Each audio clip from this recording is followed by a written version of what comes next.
que yo sé que si se la pregunta a un judío ortodoxo, la respuesta va a ser no, pero me gustaría saber su opinión. Por ejemplo, los Talmidim de Yeshua eh, tenían la autoridad, la tuvieron de dictar halajá. No, la halajá la dicta el Sanhedrin. Muy bien, entonces ninguna mitzvah que podamos ver en la Brit Ahadashah o en la Keter, como algunos le dicen, sería como válida, la debemos omitir o qué pasa en ese caso. Pero toda la conducta comunitaria es guiada por el Sanhedrin o los líderes de la nación o de las comunidades. En ese sentido, había el Sanedrín en Jerusalén, el mayor y el menor, y luego están los jueces en las puertas, en los pequeñas ciudades o pueblos alrededor de Jerusalén o de todo el país, y los asuntos civiles, mercantiles o religiosos, lo que sea, lo llevan delante de los líderes de la comunidad o de las sinagogas para que se resuelvan ahí. Lo que ellos no pueden resolver, entonces lo llevan al Sanedrín menor, que está en el monte del templo, y lo que el Sanedrín menor no puede resolver o aspectos de pena capital o más difíciles, se llevan con el Sanedrín mayor. Entonces, el Brit Hadashah está lleno de ejemplos de cómo el mismo Mesías y sus Talmidim siempre operan dentro del rango de, de responsabilidad halágica, que halajá se traduce como caminar.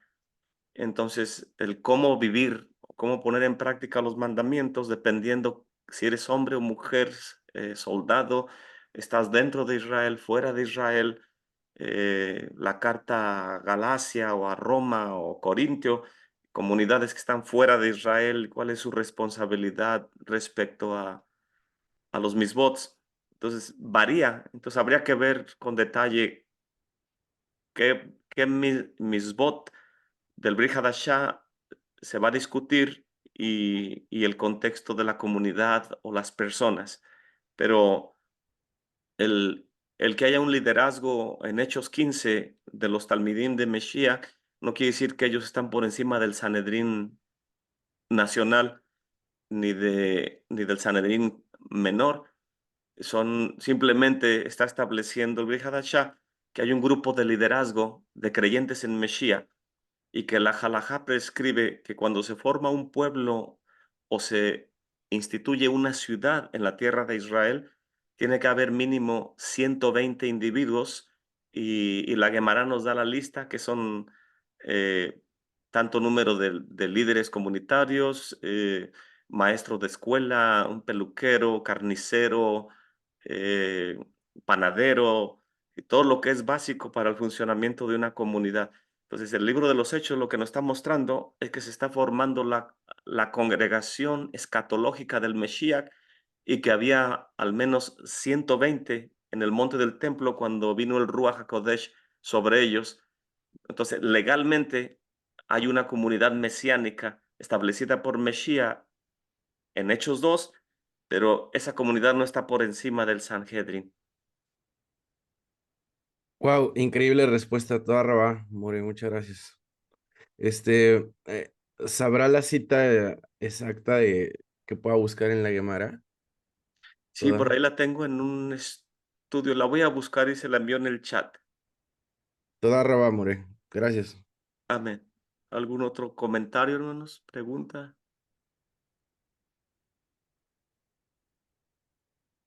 Ok.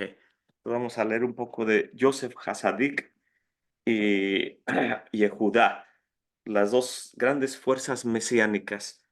Dice la paracha Baigash, capítulo 44, y entonces se acercó a él Yehuda y le dijo, Baigash Elib Yehuda Bayomer, y estoy viendo la paracha anterior, que es una paracha Setumá, que significa, está interesante, ah, cerrada. había comentado en otra ocasión que cuando la paracha termina en Samek, Samek, Samek, voy a poner aquí a ver si se puede ver. Aquí vemos que vienen tres letras Samek. Quiere decir que la paracha anterior se cierra porque el tema que sigue a continuación es diferente al que se trató anteriormente. Y hay otras parachás, voy a ver si encuentro alguna de ejemplo, que termina en la... Aquí encontré una. ah, Petujá, una Setumá con la Samek y con la Pei es Petujá que está abierta, como la de puerta. Pues aquí vemos que vienen las tres letras Pei, Pei, Pei. Y la anterior, Miketz, vemos aquí que terminó en la Samek, Setumá. Es una paracha, como diciendo punto y aparte. O cuando termina en Petujá es coma y continuamos. Eh,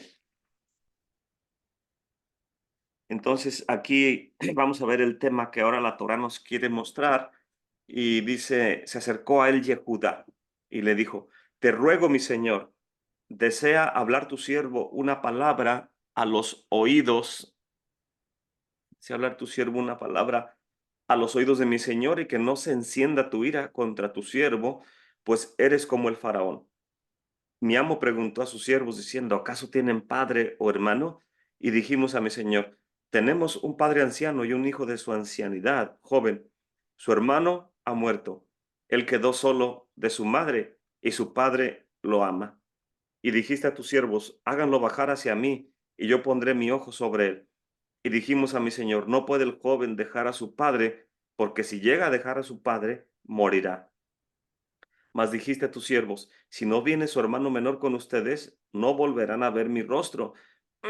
Y sucedió que cuando subimos donde tu siervo, mi padre, que le dijimos las palabras de mi señor, y dijo nuestro padre, regresen, cómprenos un poco de comida. Y dijimos, no podemos bajar, solo si nuestro hermano menor está con nosotros bajaremos, pues no podemos ver el rostro del hombre si nuestro hermano menor no está con nosotros. Y dijo tu siervo, mi padre, a nosotros, ustedes saben que dos hijos me dio a luz mi mujer. Me dejó uno y supuse, ay, ciertamente fue despedazado, pues no lo he visto desde entonces. Por eso, si llegan también a llevarse a este de mi presencia y le acontece alguna calamidad, entonces habrán hecho descender mis canas con maldad a la tumba, Sheolá, al Sheol.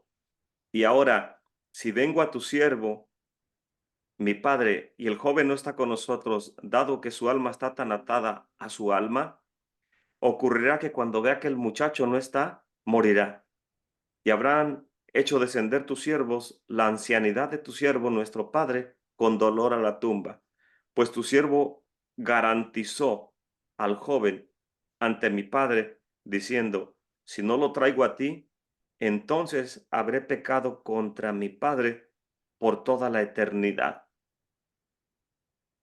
Por eso ahora, por favor, permite que tu siervo se quede en lugar del joven, como un siervo para mi señor, y que el joven suba y junto con sus hermanos, porque ¿cómo he de subir delante de mi padre si el joven no está conmigo? No sea que vea el mal que le acontecerá a mi padre. Qué imponentes ah, palabras de lo que estamos leyendo aquí, de lo que está hablando Yehuda. Si podemos prestar atención y ver que cómo es posible que la paracha anterior está narrándonos de Yehudá, líder de los hermanos, habló en representación de todos. Capítulo 44, verso 14. Cuando llegó Yehudá con sus hermanos a la casa de Yosef y él aún se encontraba ahí, se arrojaron sobre el cuello delante de él. Les dijo a ellos Yosef, ¿qué es esto que han hecho? ¿Acaso no se dan cuenta que de que un hombre como yo practica la adivinación? Y dijo Yehudá, ¿qué podemos decir a nuestro Señor? ¿Cómo podremos hablar? ¿Cómo podremos justificarnos? Pues aquí vemos que cómo puede ser una parashá setumá o cerrada si está en Yehuda teniendo un diálogo con Yosef.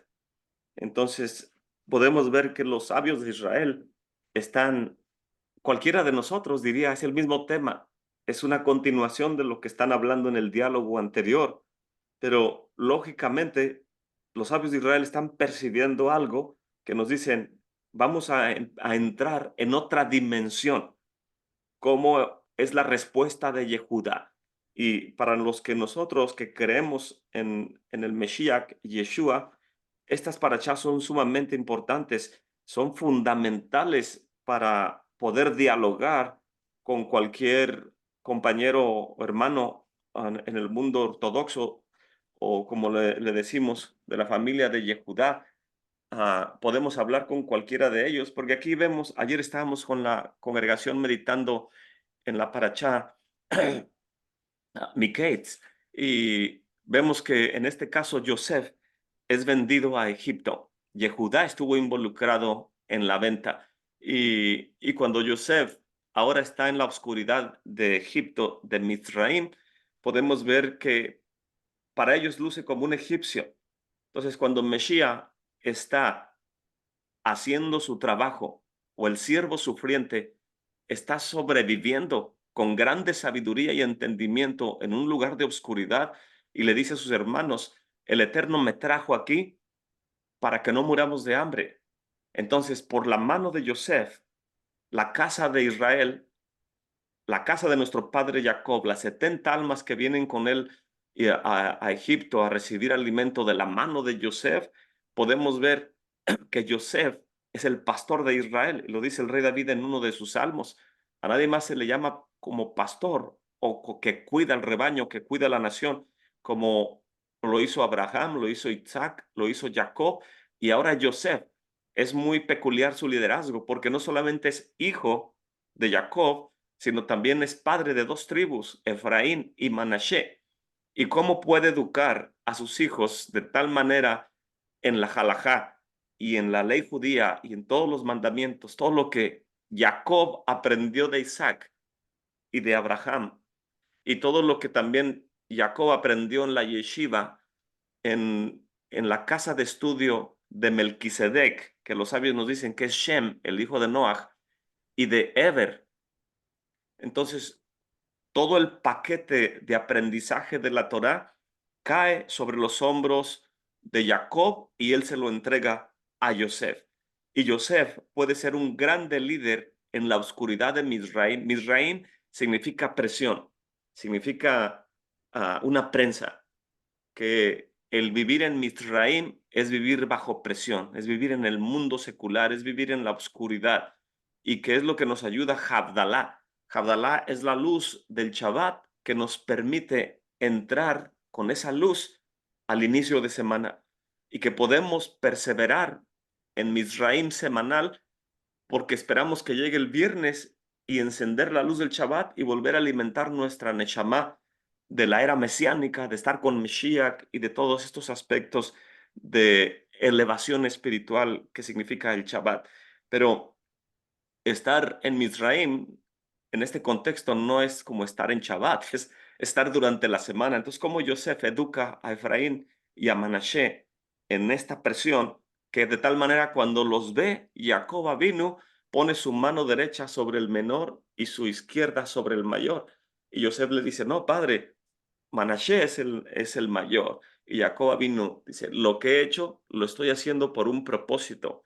Y la Torá está escaneando todas las familias de la tierra desde el inicio de la narrativa bíblica y viendo que Caín mató a Abel y, y que luego vienen las demás familias y está buscando dónde puede haber shalom entre hermanos.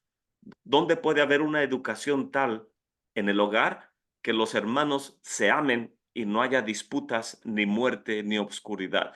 Y vemos que de Abraham vino, viene Ismael, que hostigaba a Yitzhak. Y vemos que de Yitzhak viene Esav, que también estaba hostigando a Jacob. Y Jacob era hombre de estudio, que estaba en la casa siempre estudiando el aspecto espiritual y viene Jacob, los hermanos venden a Yosef y la Torá está escaneando dónde hay un núcleo familiar de tal manera que pueda venir Mesías de esa familia. Y por eso dice, estas son las generaciones de Abraham. Abraham engendró a Isaac. Estas son las generaciones de Jacob. Yosef. Entonces, la Torá encontró que de Jacob deposita la sabiduría en Yosef. Y vemos que en los sueños de Yosef dijo que vio muchas gavillas y que las gavillas se inclinaban. Y miró el sol, la luna y las estrellas que venían y se inclinaban también. Y Jacob le dice, estás diciendo que tu madre y yo y tus hermanos nos vamos a inclinar delante de ti con el rostro a tierra. Y la paracha de la semana pasada, Miketz, vemos que vinieron los hermanos y se postraron con el rostro a tierra delante de Yosef. Entonces ahí vemos que el liderazgo de Israel, en este caso de Yehudá, quien le pertenece el cetro, y de ahí vienen los reyes de Israel, se postran delante de Yosef, de Leví, donde está la casa de Aarón, que, por ejemplo, el profeta Jeremías es Cohen, Ezequiel, de la familia de los Kohanim, Isaías se cree que también era de la familia real y de los Kohanim. Entonces vemos que los profetas de Israel también vienen de la casa de Lea. Entonces, ¿cómo es que la casa de Lea, con Rubén, Shimeón, Leví y Yehudá a la cabeza, cómo es que la casa de Lea viene a Mizraim y se postra delante de la casa de Rachel, que es Yosef, el Mesías sufriente en la oscuridad de Egipto? Y se cumple el sueño de Yosef.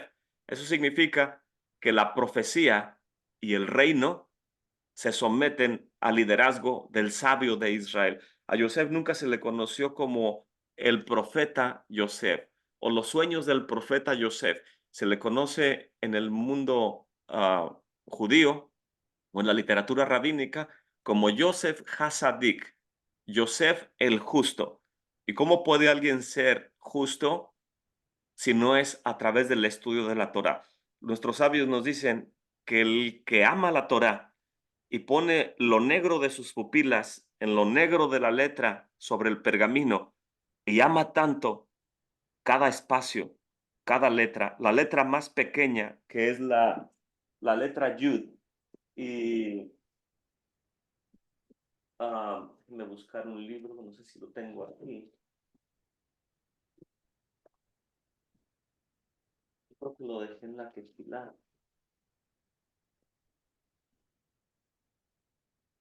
Sí, lo dejé en la quejilá para enseñárselo a los hermanos ayer, pero ah, es un pequeño libro que escribió un rabí y habla acerca de las espinitas, las coronitas que están encima de las letras hebreas. Y aún la letra Yud, que es la más pequeña, tiene una coronita encima de ella. Y el, son las decoraciones. Y Mesías habla de ello. En el libro de Mateo, creo en el capítulo 5 dice, de cierto os digo que eh, se tiene que cumplir todo lo que viene en la Torá, desde la letra más pequeña, me lo leo para no tratar de recordarlo. Esto viene en los Midrashim. Entonces, lo que Yeshua está citando es lo que él aprendió de los sabios de Israel. Y si capítulo 5 dice que así alumbre su luz, verso 16, delante de los hombres, para que vean sus buenas obras y glorifiquen a su Padre que está en los cielos. No piensen que he venido para abrogar la Torá o los profetas. No he venido para abrogar, sino para cumplir. Porque de cierto les digo que hasta que perezca el cielo y la tierra, ni una yud, y que es la letra más pequeña, ni una tilde, que es una decoración, dejará de tener cumplimiento como está puesta en el pergamino, hasta que todas las cosas sean hechas. Entonces, ah, podemos ver que quien está observando o aprendiendo de la Santa Torá en el pergamino puede ver los espacios, puede ver las letras y puede ver las decoraciones encima de las letras. El Rabí Akiva, de bendita memoria, cuando enseñaba a sus discípulos, creo que ya había mencionado acerca de este Midrash, por aquí tengo este libro y está en español. Se llama El alfabeto del Rabí Akiva y es de las ediciones Obelisco. Y hay un midrash muy interesante que el Eterno le está mostrando a Moshe Rabbeinu, a Moshe, nuestro maestro, acerca de cómo las generaciones después de él aman tanto la Torá que como diciéndole a Moshe, tu esfuerzo no ha sido en vano, mira lo que has engendrado las generaciones posteriores, y le muestra, perdón, en esta visión, en este midrash, a Moshe, nuestro maestro, le muestra al Rabí Akiva que está enseñando acerca de las letras del Sefer Torah a sus discípulos. Y cuando le está enseñando esto, Moshe dice, ¿quién es ese grande maestro? Dice, se llama Akiva. Y le está enseñando de los secretos de cada letra y del significado de aún las decoraciones, las coronitas que hay encima de las letras hebreas. Y al Rabí Akiva le preguntan y en este libro el Rabí Akiva enseña el significado de cada letra. La letra Aleph, la Beit, la Gimel, la Yud, y, y la importancia de cada una de estas letras en el Sefer Torah. Y cuando Moshe está viendo esto y dice, ¿quién es ese grande sabio? Dice, es Rabí Akiva, que viene después, muchos años después de ti. Y, y dice, ¿dónde aprendió tanta sabiduría? Dice, escucha lo que él dice. Y uno de sus estudiantes le pregunta, Rabí Akiva, ¿cómo aprendió todo esto? Y Rabí Akiva dice, todo esto es una herencia entregada a nosotros que viene desde Moshe en el monte Sinaí. Y Moshe Rabbeinu dice, Señor del universo, pero ¿cuándo enseñé yo a este varón todos esos secretos? Y el Eterno le dice, viene de ti desde el Sinaí. Y y Moshe le dice, Señor, ¿y cuál es el galardón para un sabio como Rabí Akiva con todo el estudio que tiene? Y el Eterno le muestra en visión cómo los romanos literalmente atan a Rabí Akiva en un poste y con rastrillos de metal lo empiezan a lacerar en su piel y lo están torturando y finalmente le dan muerte los romanos a Rabí Akiva. Y Moshe Rabbeinu le dice, Señor del universo, ¿y este es el galardón que recibe alguien que ama tanto tu Torah? Y el Midrash dice que el Eterno simplemente le contestó a Moshe Rabbeinu, "Shh", como diciendo, te mostré lo que me preguntabas, ya no preguntes más. Entonces, vemos la grandeza de Rabí Akiva en su sabiduría, pero Yeshua está diciendo también que todo lo que viene en el pergamino se tiene que cumplir. La letra más pequeña y la decoración más pequeña sobre la letra más pequeña tiene un significado. Y quien ama la Torá y pone lo negro de su pupila sobre la letra negra, dicen los sabios de Israel, es semejante a dos enamorados.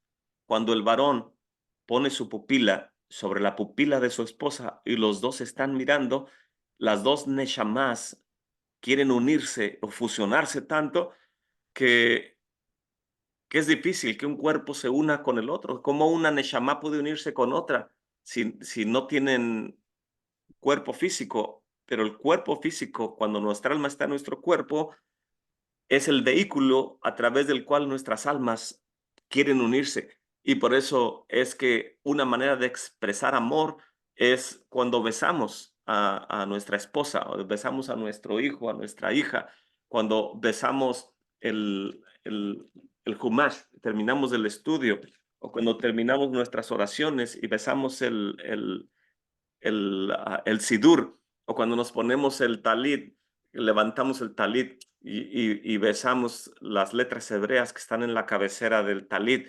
Entonces, nuestra manera de mostrar amor es a través de una expresión, de un abrazo, de un beso. Pero en este caso, el estudio de la Torá es que el que ama la Torá pone su pupila sobre la tinta negra y la tinta negra es como la pupila de la Torá que te voltea y te mira con amor. Y dicen los sabios de Israel que el que se enamora de la Torá la Torá se enamora de él y le revela los más profundos secretos. Y ya lo mencioné en otras ocasiones, pero nuestro maestro Joseph Good, cuando le pregunto alguna cosa que no entiendo, él con su tiempo y su manera de contestar y hablar pausadamente, dando un consejo, y le digo, More, ¿cómo aprendió esas cosas? ¿Cómo el Eterno le mostró eso?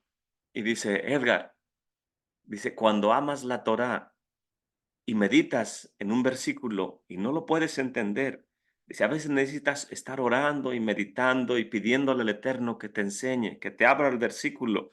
Dice, Él, si tú amas tanto y anhelas entender ese versículo, dice, en mi caso me ha sucedido así, que estás orando y meditando y llega el momento en que vuelves a leer el versículo y el Eterno te da como una llavecita, me dice él, y puedes abrir el pasaje. Y cuando ya lo logras abrir e entenderlo, viste que la Torá te amó como tú la amaste y te está enseñando. Y esa llave que te abrió el versículo, que el Eterno te puso en tu mano, te va a ayudar para que abras otros versículos. Y así Él te va a ir enseñando. Pero el punto es, para poder aprender y madurar, hay que invertir tiempo. Y para invertir tiempo, hay que trabajar. Y dicen los sabios de Israel, sin harina no hay estudio de la Torá. En otras palabras, si no trabajo en la semana, ¿cómo puedo tener lo necesario para el Shabbat? Y la anécdota que dicen los sabios, que una mujer fue al mercado y miró un pollo y dijo, ay, este pollo está hermoso. Y lo miró el domingo y dijo, me lo voy a llevar para cocinarlo en Shabbat. Ya se llevó el pollo vivo, por decirlo, y lo dejó ahí, dijo, lo voy a matar para el viernes. Y después va otro día en la semana y ve otro pollo mejor y dice, oye, este está mejor que el otro que compré, este me lo voy a llevar para Shabbat. Y de tal manera que cada día que pasa estás buscando lo mejor para el Shabbat, pero en lo que trato de decir, que el Eterno nos da salud, nos da fortaleza, nos da trabajo, nos da el sustento para nosotros poder servirle a Él. Y Él nos da lo mejor del cielo para nosotros darle lo mejor aquí en esta tierra. Entonces es un intercambio que podemos hacer. Pero él sabe que necesitamos los libros de estudio. Él sabe que necesitamos. Cuando yo estaba en México y pude contactar al More Joe y me envió unos audios, unos cassettes que todavía conservo con cariño aquí como reliquias aquí conmigo en la casa.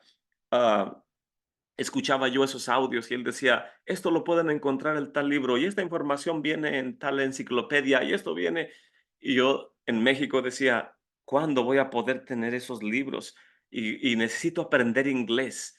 Y para poder conseguir esos materiales y aprender, y entonces el Eterno en su misericordia me ayudó a aprender inglés. Y, y después cuando vine a Estados Unidos, caminando en las librerías de libros usados, porque no podía comprar los que cuestan más, en mi camino el Eterno me iba poniendo algún libro eh, que yo he estado buscando y decía, oh, Señor del universo, gracias porque escuché que el Morello mencionaba este libro y me va a servir para mi estudio de la Parachá. Un día encontré la enciclopedia judaica, que en aquel tiempo costaba más de $1000, y cuando la vi ahí dije, "¡Ah! La enciclopedia judaica que menciona el Morello". Y le pregunté a la joven que estaba ahí, ¿cuánto cuesta esa enciclopedia? Y dice ella, creo que cuesta $350. Dije, ¿la puedo apartar para el fin de semana? Y dijo ella, faltan como 4 días para el fin de semana y nada más la podemos apartar por 3 días. Y le dije, ya, podría ser una excepción porque no tengo dinero y en realidad la quiero, pero el viernes que me paguen vengo por ella. Y dijo ella, voy a ver qué puedo hacer. Y fue y buscó unas cajas y empezamos a bajar la enciclopedia para meterla en cajas. Y le dije, señorita, muchas gracias por ayudarme haciendo una excepción de guardarla un día extra para mí. Y dijo ella, pero va a venir a recogerla, ¿verdad? Le dije, sí. Y, y dijo ella, sonriendo, volteó a verme y me dijo, "Ah, ahora que recuerdo, ¿sabe qué? El fin de semana hay oferta a mitad de precio. Dice, en lugar de $300, le va a costar 150". Y yo dije, Baruch Hashem, que puedo conseguirla en 150. Y entonces volteé a otra repisa y estaba el Midrash, que está aquí arriba, y y le dije: "Entonces, ¿puedo apartar ese Midrash también y llevármelo?". Y dijo ella: "De una vez metámoslo en las cajas". Y entonces agarré esos 2 conjuntos de libros de estudio y y los pude ir el viernes por ellos y traerlos a la casa a mitad de precio.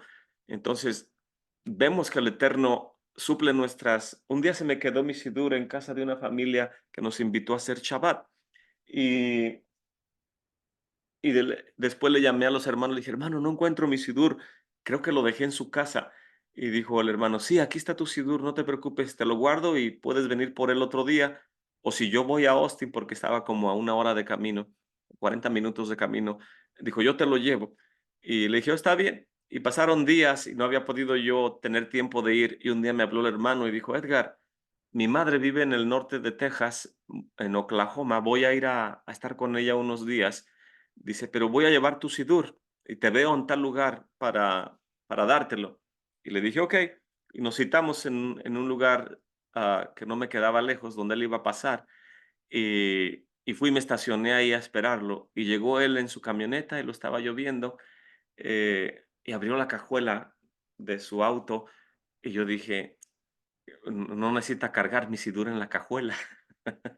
Y entonces me hizo la seña que fuera y me bajé de mi auto y me acerqué. Dije: "Hermano, muchas gracias por traerme mi sidur, se lo agradezco". Dice: "Edgar, parece ser que tu sidur procreó y tuvo hijos e hijas". Y le dije: "¿De veras?". Le dije: "¿De qué está hablando?". Y sacó una caja enorme y dice: "Mis hijos fueron a una tienda de libros usados, ¿y qué crees que se encontraron?". Dijo él: "La enciclopedia judaica en español". Le dije: "La enciclopedia judaica en español, jamás me imaginé que existiera en español". Y dijo: "Sí, ellos te la compraron y me dijeron que querían hacerte ese obsequio".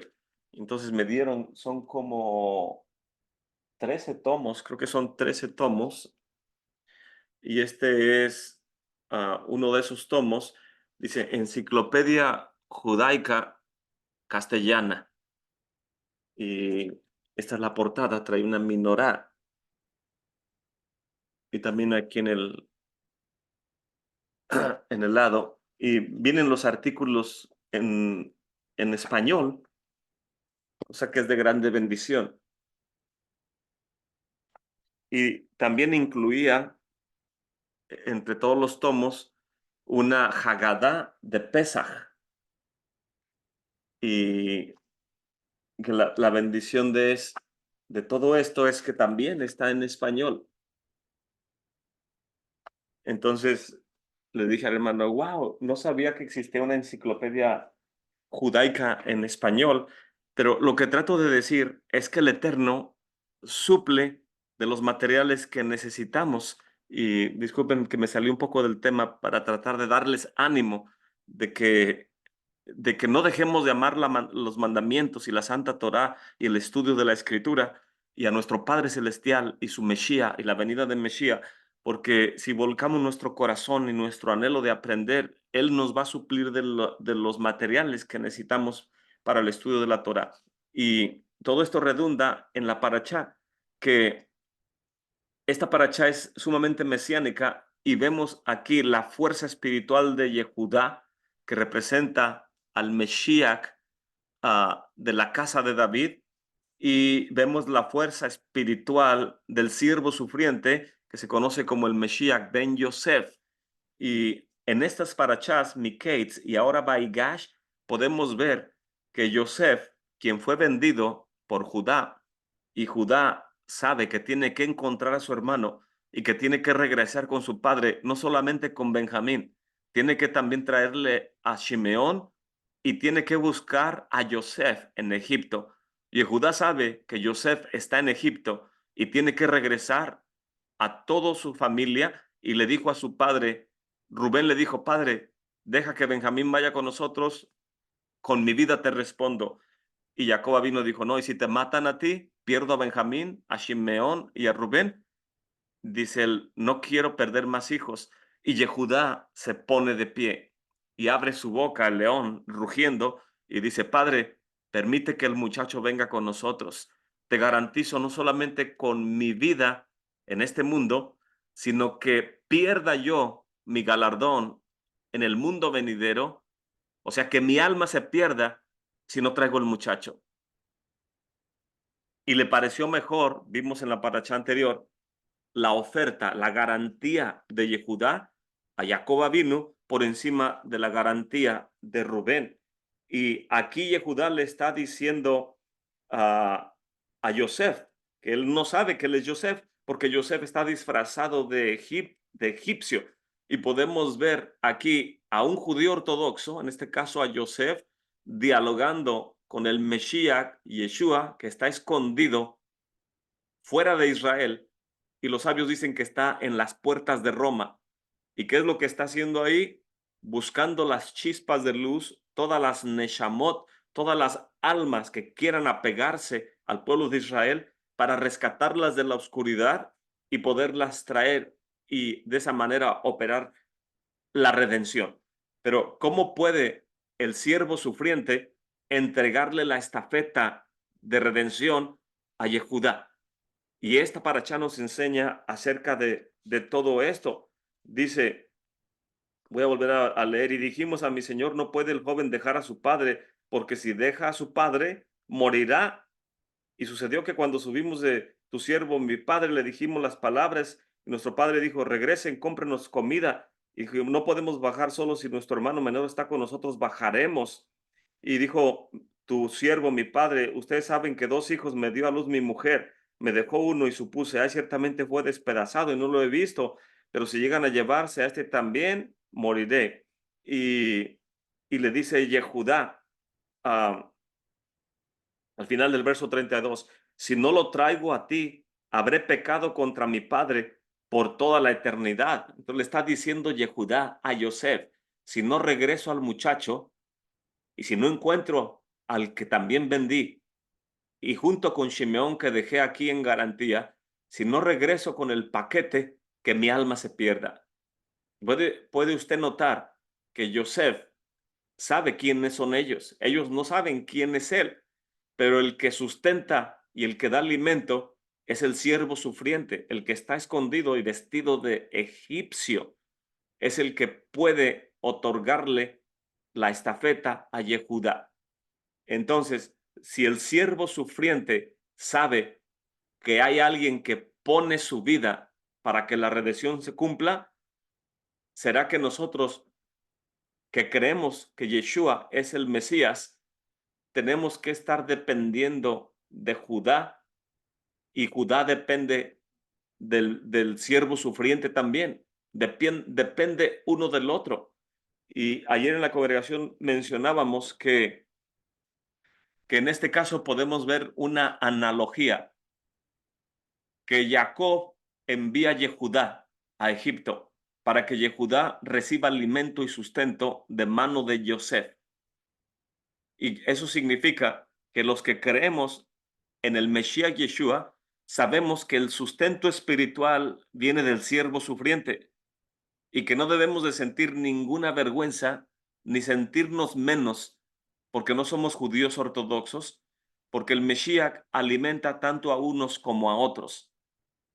Y que si viene un ortodoxo y me dice, no creo que el Brit Hadashah y no creo que a quien tú dices que es el Mesías sea el Mesías de Israel. Y uno puede con toda confianza responderle, díselo eso a Jacob nuestro padre, que envió a pedir alimento de un egipcio, que es judío, pero disfrazado de egipcio.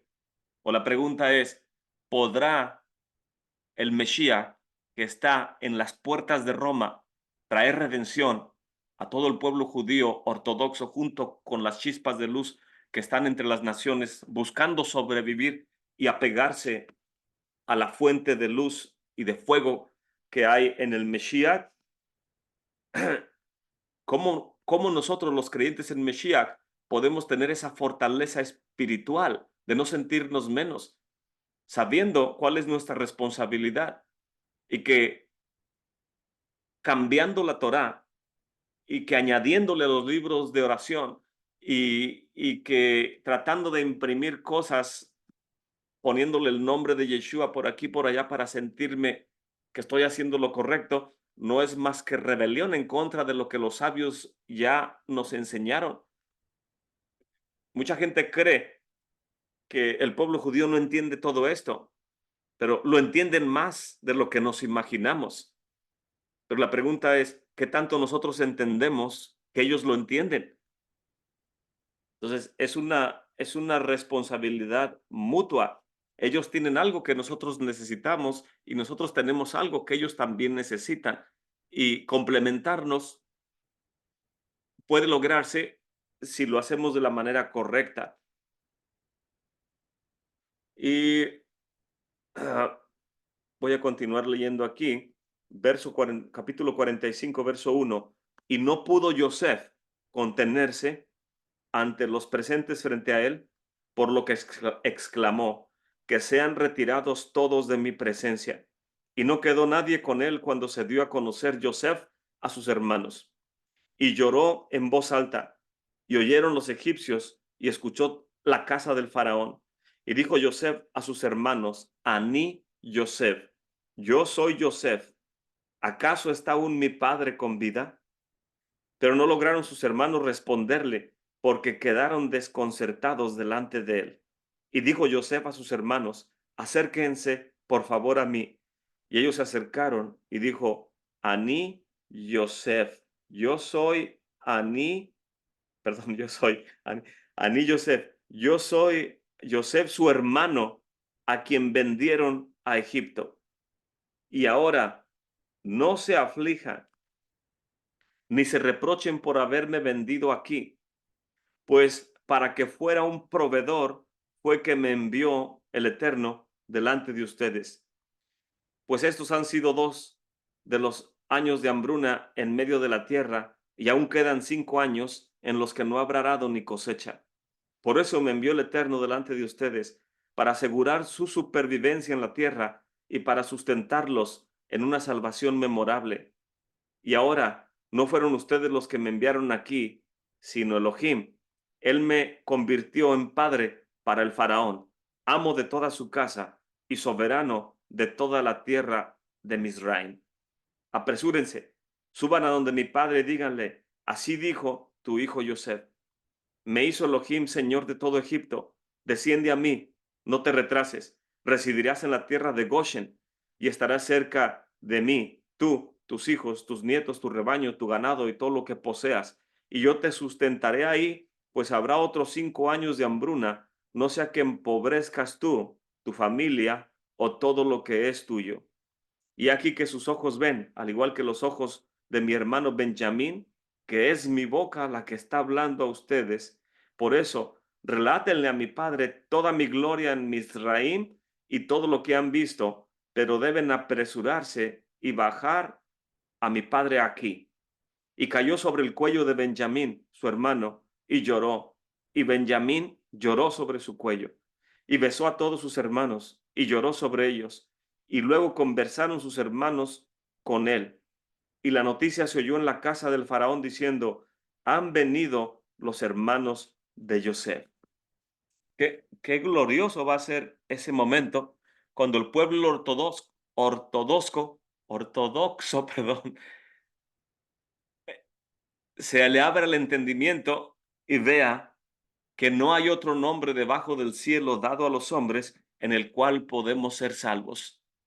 Lo que percibió a Pedro o Kefas en el libro de los Hechos y lo que está derramando delante de la comunidad en el monte del templo cuando les está explicando que la congregación escatológica ya está en funcionamiento y que lo que Moshe Rabbeinu dijo en el libro de Deuteronomio, profeta como yo, les levantará el Señor, a él deben de escuchar. Y será que toda alma que no escuche la voz del profeta será cortada de la comunidad de Israel. Nadie queremos ser cortados del pueblo de Israel, pero cuando Pedro está explicando todo esto, voy a leer un poquito del capítulo 2 del libro de los Hechos. Dice, a este Yeshua, verso 32, capítulo 2, a este Yeshua resucitó Elohim, de lo cual todos nosotros somos testigos. Así que, levantado por la diestra de Elohim y recibiendo del Padre la promesa del Ruach HaKodesh, ha derramado esto que ustedes ven y escuchan, porque David no subió a los cielos, sin embargo él dice, le dijo el Señor a mi Señor. Salmo 110. Siéntate a mi diestra hasta que ponga a tus enemigos como tapete o estrado debajo de tus pies. Sepa pues, ciertísimamente, toda la casa de Israel, que a este Yeshua que ustedes crucificaron, Elohim lo ha hecho Señor y Mesías. Y entonces, habiendo oído esto, se compungieron sus corazones y le dijeron a Kefas o a Pedro y a los demás Shliachim, varones hermanos, ¿qué haremos? Y Pedro les dice, arrepiéntanse y sumérjase cada uno de ustedes en el nombre de Yeshua HaMashiach para el perdón de sus pecados y recibirán el regalo del Ruach HaKodesh. Porque para ustedes es la promesa, para sus hijos y para todos los que están lejos, para cuantos el Señor, nuestro Elohim, llamare. Entonces, vemos aquí la importancia de, de que cuando viene Mesías, ya el pueblo judío entendía que este es el profeta que habló Moshe. Y el pueblo sabía que Moshe dijo, profeta como yo les levantará el Señor y a él deben de escuchar. Que cuando venga este profeta va a instituir la quejilá escatológica de los tiempos postreros, en la cual se va a instituir un, un entendimiento superior al que antes teníamos. Se espera que de los creyentes en Mesías tengamos madurez y podamos hacer equipo con Judá para que la redención pueda operar y venga el Redentor prontamente en nuestros días y que el templo sea construido. Entonces, es una grande responsabilidad todo esto y el Eterno nos va a suplir de todo lo que necesitamos para que eso se cumpla. Entonces, uh, Efraín y Manashe, que son enseñados por Yosef, son elevados a la estatura de hijos de Jacob, que reciben territorio en la tierra, y Jacob vino y dijo, estos son como los demás de mis hijos. Y Yosef sabe que naciones vendrán de ti, de Benjamín, y aparte de Benjamín viene Efraín y Manashe. Yosef no recibió herencia, pero sus hijos sí, porque él es como uno de los patriarcas.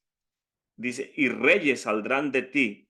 Yehudá ya había nacido, pero aún saldrían de Rachel, Benjamín, de donde vienen la reina Esther y Mardochai.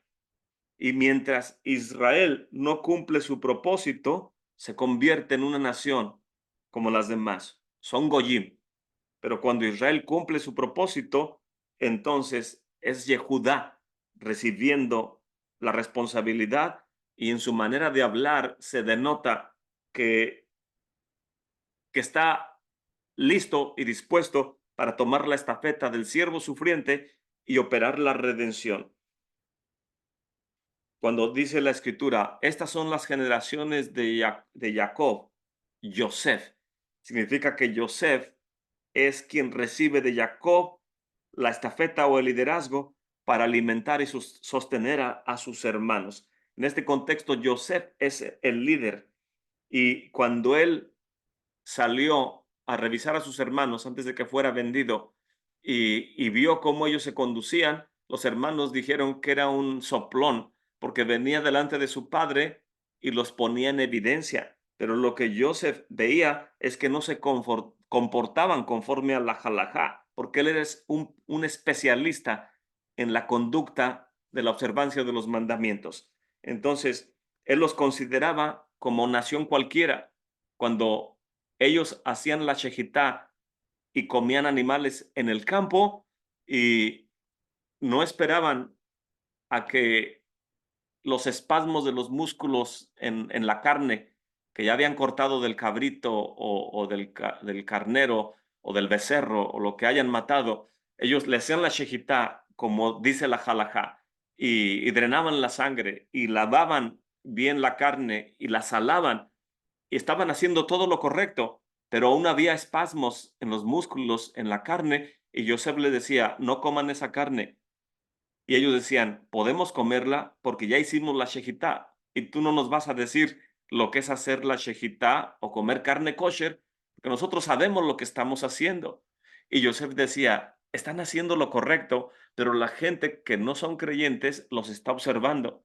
Y si ellos ven que la carne se mueve, para ellos es que el animal aún está vivo y nos van a acusar de comer animal vivo cuando yo sé que no lo están haciendo, pero por amor a los que no conocen, espérense un tiempecito, unos momentos más, a que la carne deje de moverse. Ellos decían, tú no nos vas a decir lo que nosotros vamos a hacer, somos mayores que tú, Rubén, Shimeón, Yehudá, Leví, los hijos de Lea le están diciendo al hijo de Rachel, tú no nos vas a decir lo que tenemos que hacer. Y Joseph, oh, tuve un sueño, que ustedes se inclinaban delante de mí. Y Jacob dice, tu madre y tu padre y tus hermanos, todos nos hemos de inclinar. Es lo que soñé, ¿qué quieren que haga yo? Y vemos que Joseph, en la operación en su conducta, cumpliendo los mandamientos, en medio de presión en la oscuridad, en medio de hechicería, en medio de engaño, en medio de transgresores y de inmoralidad, él puede permanecer caminando en la halajá, alejado de su familia, porque es una herencia. Y el Mesías dice, nadie me quita la vida, tengo el poder para ponerla y para volverla a tomar, porque es un mandamiento que recibí de mi padre. Y cada vez que la esposa de Potifar venía a la prisión y se le ponía desnuda enfrente y los sabios dicen, seguramente no era una mujer anciana, ni fea, ni de feo aspecto. Seguramente era una tentación para un joven como Joseph, pero él sabía que no podía transgredir los misbots. ¿Y qué hacía? Para no ver a una mujer casada, se volteaba hacia la pared y los sabios dicen que literalmente podía ver el rostro de su padre enseñándole la halajá, los mandamientos, la manera, la ética judía, el musar, de cómo conducirse. Y Joseph se mantenía firme en medio de la tentación. ¿Cómo lo podemos lograr? A través de la halajá. Y las mismas letras de halakha son las mismas letras de Hakala. Hakala significa la novia. Halajá significa caminar. Y los sabios dicen, el que camina tiene que caminar como la novia vestida de blanco rumbo al altar. Y nuestra vestimenta como esposa del Mesías, el libro del profeta Isaías nos muestra la cantidad de prendas de las cuales se viste la novia y es exactamente el número de libros que hay en lo que se llama Antiguo Testamento o en el Tanaj. Es la cantidad de prendas que menciona que una novia debe vestir. En otras palabras, tenemos que vestir de la escritura y caminar en la halajá y de esa manera vamos a imitar a Joseph Hasadik en medio de la oscuridad. Ya voy a terminar. Pero Joseph le dice a los hermanos, si no se comportan correctamente en la observancia, no son más que goyim. Son como los de las naciones porque no hacen los mandamientos por amor, sino simplemente por responsabilidad. Y tiene que haber un balance entre las dos cosas. Los acusaba, si ustedes son como Esav, son hijos de Jacob, pero no son parte del pueblo de Israel. Y los hermanos se enojaban. Decían, ¿cómo que no es nuestro padre? ¿De qué estás hablando? Joseph fue entrenado para ser líder y por eso opera como un líder esperando que los hermanos se comporten con responsabilidad. Y Yehuda, cuando desciende a Misraim, lo hizo por voluntad propia. Nadie puede obligarlo a ir a encontrar al Mesías. Mucha gente dice, pero ¿por qué no creen los ortodoxos? ¿Por qué no leen el Brit Hadashah? ¿Y por qué, por qué, por qué? El Morello dice, grande cantidad de amigos y estudiantes me han dicho, ¿por qué usted con todo su conocimiento no le dice a los rabís, este es Yeshua? ¿Por qué no creen en Yeshua? Y el Morello Joseph Good dice, en el momento que yo se los diga, me van a cerrar la puerta porque ellos no están preparados para que se les demande algo así. Ellos mismos, como Yehuda, Nadie lo obligó a descender a Mizraim y encontrarse con el siervo sufriente. Él mismo le dijo, Padre, permite que vaya y lleve el muchacho. Lo que tenemos en común, está diciendo Yehudá a Jacob, es Benjamín. Entre Joseph y yo está Benjamín. Y Benjamín, dice Judá, instrumento me es este. Está diciéndole Yeshua a Saulo de Tarso. Es necesario que padezcas y es necesario que vayas delante de grandes y hables las cosas que yo te he de decir. Benjamín siempre está junto con Yehudá, pero él es la conexión entre Joseph y Judá. Y ahorita vamos a leer en el libro de los Hechos, pero Yehudá desciende por voluntad propia, Joseph fue forzado a ir a Misraim. Esa es la diferencia entre dos fuerzas mesiánicas. Yehudá, delante de Tamar, se inclinó. Dijo, Tamar está diciendo la verdad. Es una grande líder y me está ayudando a arrepentirme de algo que yo no percibía. Ella es más justa que yo. Joseph, por su lado, resiste a la esposa de Potifar. Su fortaleza es la observancia de los mandamientos. La fortaleza de Yehudá es el arrepentimiento.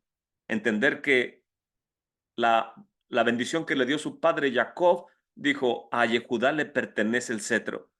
Pero para que el cetro esté funcionando, tiene que haber arrepentimiento en él. Y es por eso que el rey David es uno de los grandes exponentes de la dinastía de Yehudá, que le dolió tanto haber tomado la decisión de tomar a Betsabé. Pero el Ruach HaKodesh le mostró, cuando le presentan a Betsabé y él dispara la flecha, el Ruach HaKodesh le muestra, de esta mujer viene Mesías. Y entonces él tiene que decidir, ¿qué hago? ¿Espero a que el esposo muera, perdón, en el campo de batalla para tomarla como esposa? Pero ¿qué tal si el esposo muere y yo no estoy presente y otro la toma? Entonces voy a delatarla, a retrasar la venida del Mesías. Entonces, delante de un líder de esa magnitud, ¿qué haría cualquiera de nosotros? El rey David tomó la decisión de agarrar la mujer que tenía en sus manos la carta de divorcio porque el soldado estaba en el campo de guerra, legalmente la podía tomar como esposa. Moralmente debió haber esperado, pero si esperaba y otro la tomaba, no iba a poder venir Mesías de esa mujer. Entonces, él tomó la decisión que viniera Mesías, aunque fuera acusado de ser injusto. Y los sabios nos dicen, ¿por qué el Salmo 30 lo leemos en la sección que se llama Pesuqué de Simra? ¿Y por qué después del Salmo 30 decimos el Kadish de duelo por alguien que falleció? Es porque, dicen los sabios, el Salmo 30 no tiene nada que ver con la inauguración del templo. Entonces, ¿por qué dice el Salmo 30? Un salmo para la dedicación de la casa por David. Y los sabios, no tiene nada que ver con la dedicación del templo. Es un salmo de congoja, de angustia. Y un libro que tengo por aquí, nada más lo compré porque explica el Salmo 30. Y el rabí está diciendo que literalmente el rey David murió de angustia. Literalmente falleció, pero su alma no descendió al Sheol, sino que el Eterno lo levantó. Y cuando resucitó, él escribió el Salmo 30.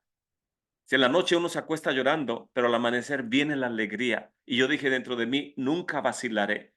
Entonces, así como el rey David se arrepintió de lo que tuvo que decidir hacer por el bien de Israel y de todo el mundo, el Eterno lo perdonó porque vio su arrepentimiento y lo levantó para que pueda ser el rey a quien le pertenece el cetro. Entonces, Joseph resiste a la esposa de Potifar, pero Yehuda tiene que lidiar con aspectos de ética y de demostrar que toma las decisiones correctas cuando es acusado todo el tiempo de lo incorrecto. La fortaleza de Joseph se derrumba delante de la declaración de Yehudá. Y después de esto viene, cuando ya Yehudá opera, la separación del reino. Israel, o el reino del norte, Joseph, es enviado al exilio, pero Yehudá, junto con Benjamín, que es su responsabilidad por la eternidad, permanecen juntos y de esa manera vencen y regresan del exilio babilonio. Entonces, Yehuda pone todo su corazón y le dice a su padre, envíame, te respondo con mi vida en este tiempo presente y con mi vida en el mundo venidero, que te voy a regresar al muchacho. Y dentro de él dice, si no es que solamente traigo a Benjamín, voy a traer a Yosef, lo voy a encontrar y se lo voy a traer a mi padre junto con Benjamín y junto con Shimeón. Y vemos que cuando Yosef escucha las palabras de Yehudá, dice, Aní Yosef. Lo que está tratando de decir Yosef al abrazarlos a sus hermanos le está diciendo a Yehudá, has madurado, te has arrepentido, me vendiste, pero me has encontrado. Y regresarás a mi hermano, a Shimeón y a mí, y veré el rostro de mi padre nuevamente. Y podrá ver una fortaleza mesiánica a través de la casa de Judá operando delante de Jacob Avinu, e Israel será fortalecido. Entonces vemos que hay dos reyes, ahí la mente y el corazón, la halajá, la operación del estudioso que es Yosef, y el corazón de Yehudá haciéndose responsable. Y en ese sentido tenemos nosotros que hacernos responsables de nuestros servicios, de apagar el televisor si es que queremos practicar y madurar, y de juntar a nuestros hijos, o si estamos lejos de comunidad, decir, ok, vamos a tratar de hacer el servicio los que estamos presentes, y vamos a orar al Eterno que nos enseñe cómo Él quiere que le sirvamos, y de qué palabras tenemos que mencionar y cómo debemos de hacer estas acciones, porque agarrar el sidur es como meterte en el templo, atrio por atrio. Entonces, no necesitas un guía en la televisión que te esté metiendo, cuando tú mismo puedes hacerlo por tu propio pie. Nadie te está obligando. Yehudá fue por sí solo y él tuvo que descender y hacerlo. Nosotros también tenemos que hacerlo. Yeshua subió al madero y dijo, nadie me quita la vida, tengo el poder para ponerla, para volverla a tomar. Y el libro de los Hechos, capítulo 4, dice, ah, perdón, no quería leerles el capítulo 4, quiero leer el capítulo 26. Y entonces Agripa le dijo a Pablo, se te permite hablar por ti mismo. Y Pablo entonces, extendiendo la mano, comenzó a responder por sí diciendo, acerca de todas las cosas que soy acusado por los judíos, oh rey Agripa, me tengo por dichoso de que haya hoy de defenderme delante de ti, mayormente sabiendo tú todas las costumbres y cuestiones que hay entre los judíos, por lo cual te ruego que me escuches con paciencia mi vida, pues, desde la mocedad, la cual desde el principio fue en mi nación en Jerusalén, todos los judíos la saben, los cuales tienen ya conocido que yo desde el principio, si quieren testificarlo conforme a la más rigurosa secta de nuestra religión, he vivido fariseo. Y ahora, por la esperanza de la promesa que hizo el Eterno a nuestros padres, soy llamado en juicio, a la cual promesa nuestras 12 tribus, sirviendo constantemente de día y de noche, esperan que han de llegar. Por la cual esperanza, oh rey Agripa, soy acusado de los Yehudim. ¿Qué? ¿Juzgase cosa increíble entre ustedes que Elohim resucite a los muertos?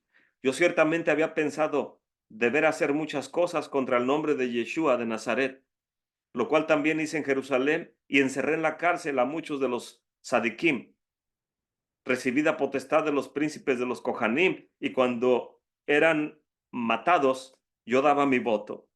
Y muchas veces los castigué en las sinagogas, los forcé a blasfemar, y enfurecido en grande manera contra ellos, los perseguí hasta en las ciudades extrañas.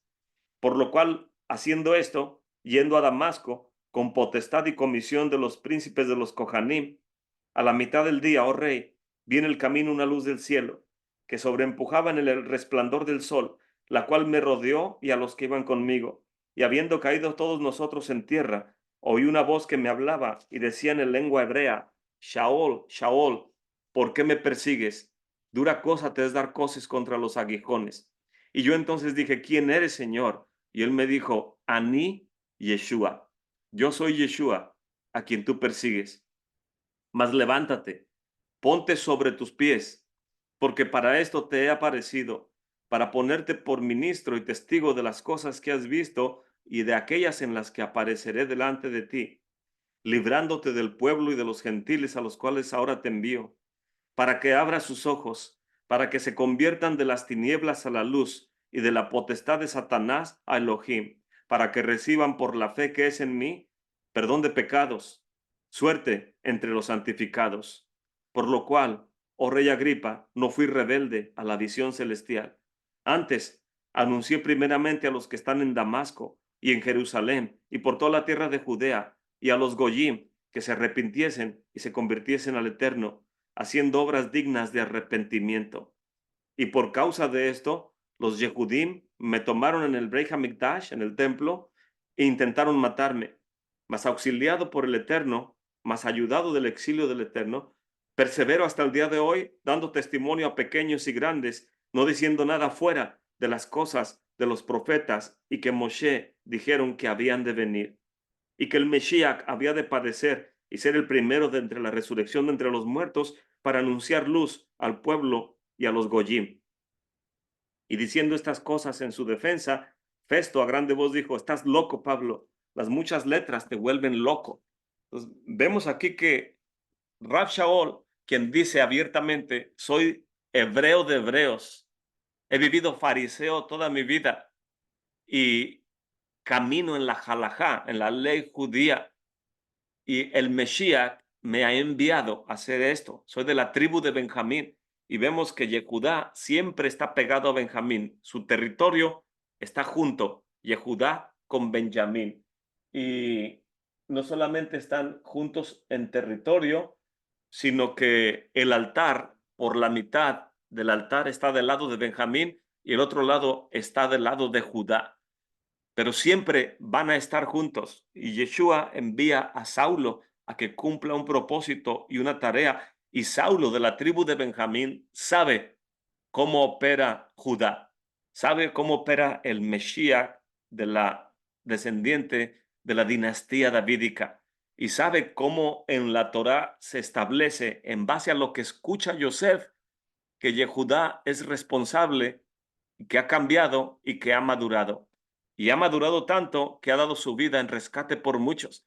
Pero se espera que los que somos rescatados, caminemos conforme a la halajá, que nos vistamos como una novia que espera al esposo y que hagamos equipo junto con Judá, porque Benjamín está testificándonos. Saulo de Tarso es como un lobo. Esa es la bendición que le dio su padre Jacob a Benjamín.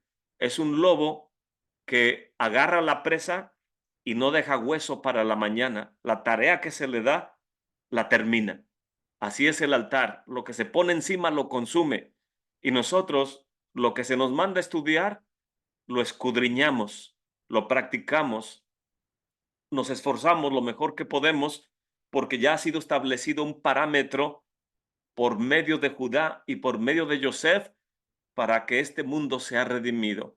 Entonces, Hashem nos ayude a todos nosotros a perseverar en esta gracia y que esta paracha Baigash nos sea de grande fortaleza espiritual para en estos días elevarnos en cuanto a esta fortaleza espiritual traída por Mesías a nuestras vidas. Baruch Hashem, ahí me voy a detener. ¿Alguien tiene algún comentario, hermanos?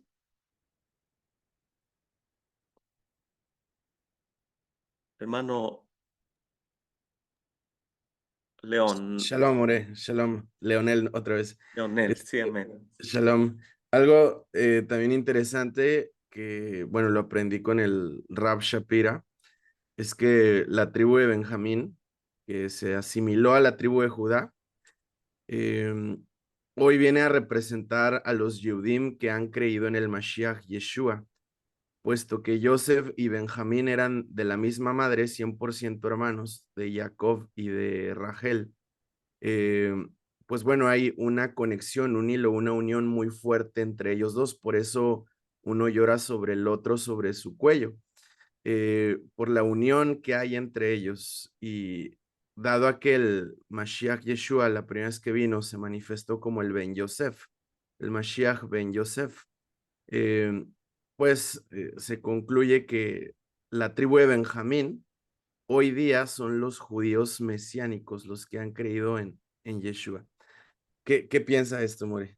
Toda. Pues me suena como una teoría interesante, porque en realidad comprobarlo, pues sería complicado, pero como un concepto de redención suena conforme a la paracha, pero no hay evidencia, o sea, no hay, hasta donde yo sé, no creo que ellos se dejen hacer una prueba genética y tampoco creo que el Rabí Shapira haya hecho una encuesta entre los creyentes en Mesías, si son de Benjamín o son de Judá. Entonces, como una teoría suena interesante, pero no deja de ser más que un concepto o una idea justa o correcta.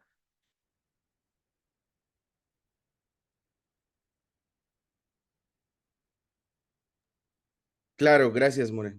Shalom. Shalom, shalom.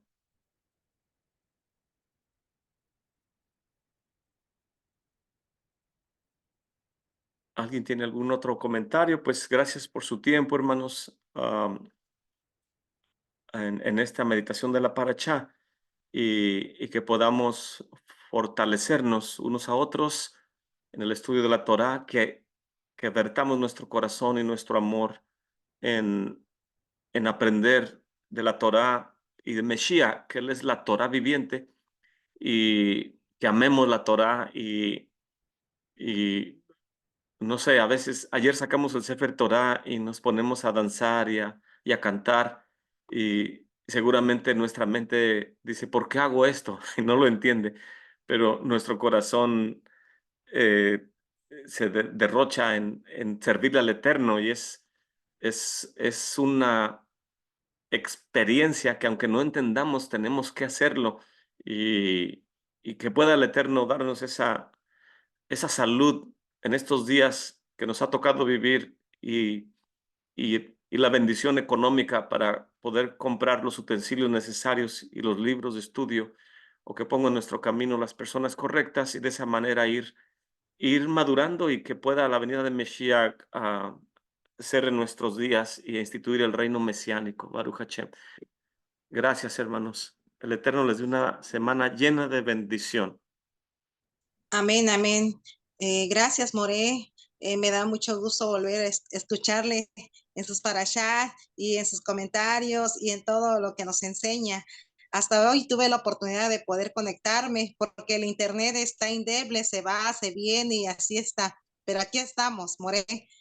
Baruch Hashem, por su vida y por la vida de su esposa. Muchas gracias por compartir tan hermosas enseñanzas. El Eterno les bendiga.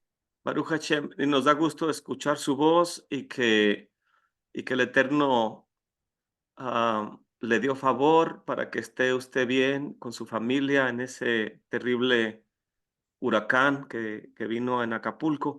Y nos da gusto también escuchar su voz. Que Hashem le bendiga y le siga restaurando a toda la comunidad poco a poco todos los servicios. Amén, amén, que así sea. Les amamos. Bendiciones. Shalom, shalom. Y Shavuot.